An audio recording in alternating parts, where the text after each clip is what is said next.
Hey guys, this is Shane and welcome to my Curator of the Lost channel. Today, hey, we're going over book finds, stuff I've just found, I'm getting ready to resell. But this one was such an eclectic mix. It's a great demonstration of how to learn genre.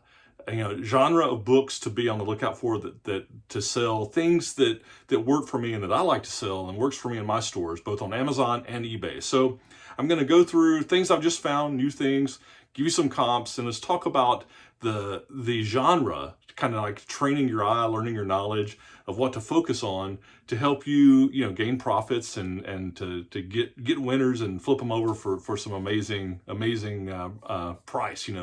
It's fun to when you find something and you know it's of value and you get that little endorphin rush to say, hey, it's this treasure, right? Being part of the Curator of the Lost. But then when you're validated, when it sells, you also get that nice feeling, right? So anyway, so let's just jump in. This first one for me is something I sell quite a bit of, and it's what I would put in the history type genre. But this one has some interesting things. This is a cool book, this Instance of the War, and you see it's the Civil War Journal of Mary Jane Chaddock. So this is about a $48 book. I paid $1.50 for this one, paperback. But what's cool about it to me is it checks a lot of boxes, right? It's history, it's Civil War, and then it's specialized because it's like these war journals, right? And the other thing that I look, this one originally was like a $26 price tag on it. But one thing I like on these is when I see stuff that comes from like university presses, right? This one came from Auburn. It's typically, I don't know if it's more scholarly or not, but it's definitely lower, more specialized. It's not going to be as generic and I always look for that. That's like the key for me to look at. But this one, actually, I'm going to say this one on Amazon because I get like $48 for it on Amazon, and I think it's going to sell pretty good. But this is a good genre example of history, Civil War history, but it checks a lot of other marks, right, of being interesting, war journals, things like that. All right, this next one is kind of I'll put this into both hobbies and fly fishing, okay? This is actually a big win. Look, this is this Catskill fly tire, and it's this Harry Darby, his life and times and techniques. Now, here's the other thing that's cool about it, all right? One thing that's cool is I paid 50 cents for it, all right? This is also, he signed it. It's signed by the author. I'll just show you. It's kind of cool. Here he is. It has an inscription to this guy, and then he signed it right there, right? The cheapest one I've got on Amazon, again, I'm thinking, I don't know, this one may go on eBay. I'll have to check eBay comps as well. Cheapest one I got is $95, and this one's been signed by the guy. So for 50 cents, that's good. But from a genre perspective, you got anything fly fishing I always look up, but then it's got that sporting fishing, fly fishing. That's something I always look at. Great find, 50 cents. I saw that one, I was like, fly fishing, just look at it. All right, Naval Aviation Guide. This is kind of getting into the military kind of books, right? This one will sell for, it's a solid $20 bill. I see FBA, fulfilled by Amazon, prices going up to like 40 or 48. I think it's more, 20 is reasonable. I might get a little more for it, but it checks into that whenever I see things specialized in military, right? That's a genre. All right, now, this is one that I like to sell. This is probably a $20 book. I don't have good sold comps. It might be a longer setter, but it's what I put in kind of that family history genealogy, this last chivalry, but it's the Hicks family of Beech Mountain. So, it'll be interesting to see how this one goes, but the genre for me is I'm always looking at family history, genealogy. It checks also regional geography. The genealogy can be more history related, but it's something that I always look at. Here's kind of this next one. I don't have a price for, but I love this kind of stuff, and I don't have a price for it yet. But it kind of blends both military and the history genealogy. And it's this World War II veterans of DeKalb County, Tennessee. Right, so it goes through and gives photos and histories of people. And DeKalb County, Tennessee, that served in World War II. And, you know, people like this if they're doing family research or if they want something for their father or grandfathers, will depend on, you know, how long ago it was. This stuff always sells. It may not sell quick, but it's always a good seller.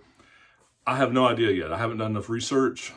I see stuff like this routinely selling for 20, 25, up to 50, sometimes even more. I would be surprised if it's less than 20 or 25. So we'll see. Here's another one that I don't have good research on yet, but I just had to get it. I thought it was a beautiful book.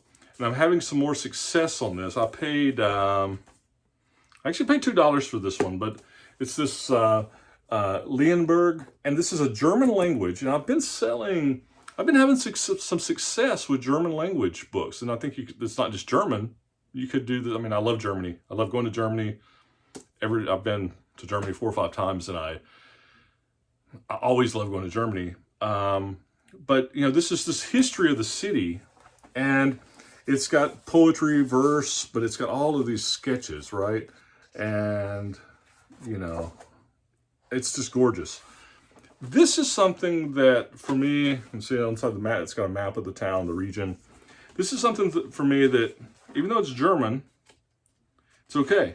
There can be people in Germany buy it. It can also be people here buy it. People that, they could have family. This was like you see, it's like 1988. So it's a, you know, could be a little collectible. It could be somebody that's from there, has family from there, historical. Just because it's foreign language, when I say foreign language, I mean from buying here in the U.S. You know, that if you're in Germany, this is not a foreign language book.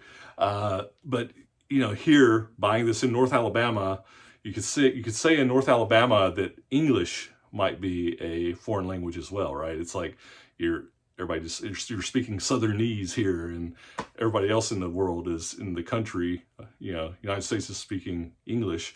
But so for me here, when I go to my stores, they will have, you know, a foreign language section. It'll have Italian, Portuguese, you know, German. I'll see Vietnamese, Korean, you know, Russian language books, all these. And I've gotten where I check these out. And this is, I think this will be a win. I don't have a price for it yet, but it was cool enough for me to get. That's kind of how I gravitate. So even though I don't have a price for it, I thought it was cool. For $2, I want to take a ride on it. So here's one. This is kind of like gaming, right? Dungeons and Dragons, Warhammer. I had not heard of this. Strongholds and Followers, okay? This is a solid $30 to $35. They wanted $10 for it, but they had a half off sale. I got it for $5. So for $5, I thought it was cool. But that kind of genre of gaming type things is good. It's like you've got the, you know, anything with Dungeons and Dragons, Warhammer, any esoteric gaming system, RPG kind of stuff, I look at. Okay, here's another, this is another history example. It's a solid $20 book, this Coming of the Civil War. You know, I typically don't buy like generic history, but here's one that's, this is a hard one for me, and I got this one for, I think $1, yeah. It's what I'd call philosophy. I don't sell much of this stuff, but there's one of the stores I go to has a pretty big philosophy section. I've started kind of going through it a little bit, but this theory of commutative action, I have no idea what that is.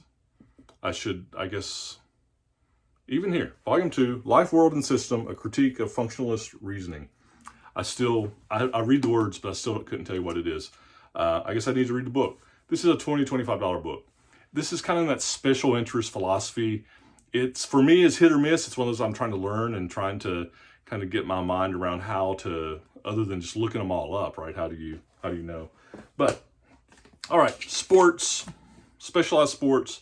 I've sold this book several times. On Rope. It's rock climbing, but it's vertical. Like if you're doing vertical cave descents, you know. I've sold this one for hardback. This will be a solid 20.